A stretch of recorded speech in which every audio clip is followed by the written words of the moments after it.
Dreamweaver's workspace is highly configurable. In this lesson I'm going to show you how you can rearrange the panels to suit your own workflow. I've simply opened a blank HTML page to make it easier to see the content of the panels. At the top right of my screen is a little menu which is called the Workspace Switcher. In the Mac version it's in the same position by default, but if you've turned off the application frame it may have moved over to the left, or it might have disappeared completely. If you can't see the Workspace Switcher, go to the Window menu and Workspace Layout, and this submenu here has exactly the same options as the Workspace Switcher. In the version of Dreamweaver that I'm using, there are two workspaces, Compact and Expanded. They both display exactly the same panels. The only difference is that the expanded one, as you might expect, is wider, and the CSS Designer panel is converted into a two-column panel to make it easier to use. To close a panel group, you double-click the tab of whichever panel happens to be open.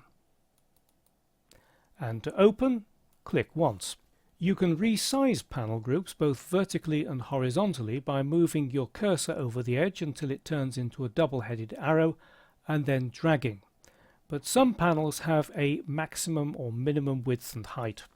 To collapse the vertical panel groups to icons, click this tiny double chevron at the top right here, and that collapses them to icons. And if you want to free up even more space, you can drag the edge until the labels disappear. And to restore the labels, you need to drag out again.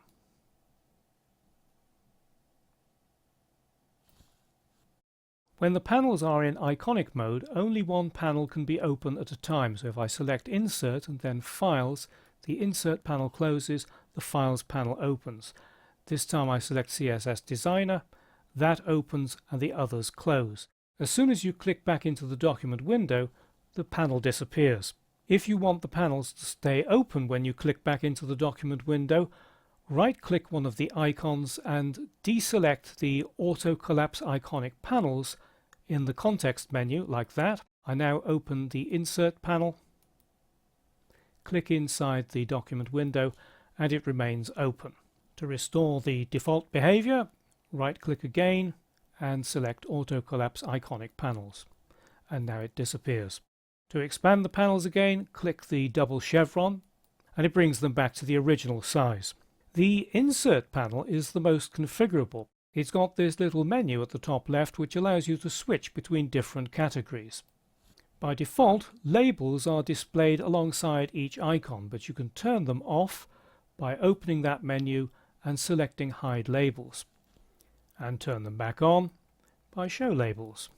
You can also convert the Insert panel into a tabbed toolbar by dragging its tab, dragging it away from the Files panel, then moving up towards the top of the screen until you see that blue bar, and then releasing. And it becomes a tabbed interface. But you can't use it as a toolbar anywhere else. As soon as you drag it away, it's converted back into a panel. To merge two panels into a single group, grab the top bar, drag over the other panel until you see a blue box, and release. And you can change the order of the tabs just by dragging. You can also open new panels by going to the Window menu and selecting a panel. I'll select the Assets panel, and it becomes a floating panel. Select yet another one, say the Snippets panel. Again, it's a floating panel. I can collapse it and expand it.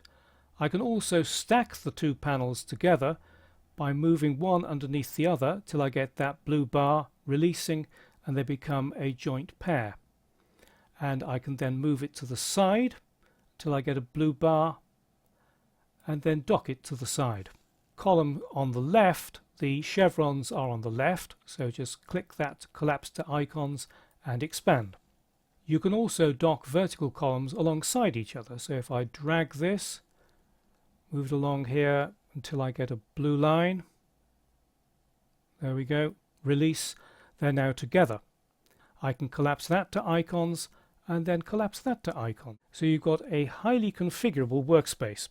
And once you've decided that you like your new layout, you can go to the Workspace Switcher, open it and select New Workspace. Give the workspace a name and click OK, and it then appears in the Workspace Switcher. I'm not going to keep this, so I'll just click Cancel, and I want to get back to my original expanded workspace, so I go to the Workspace Switcher and there's Reset Expanded.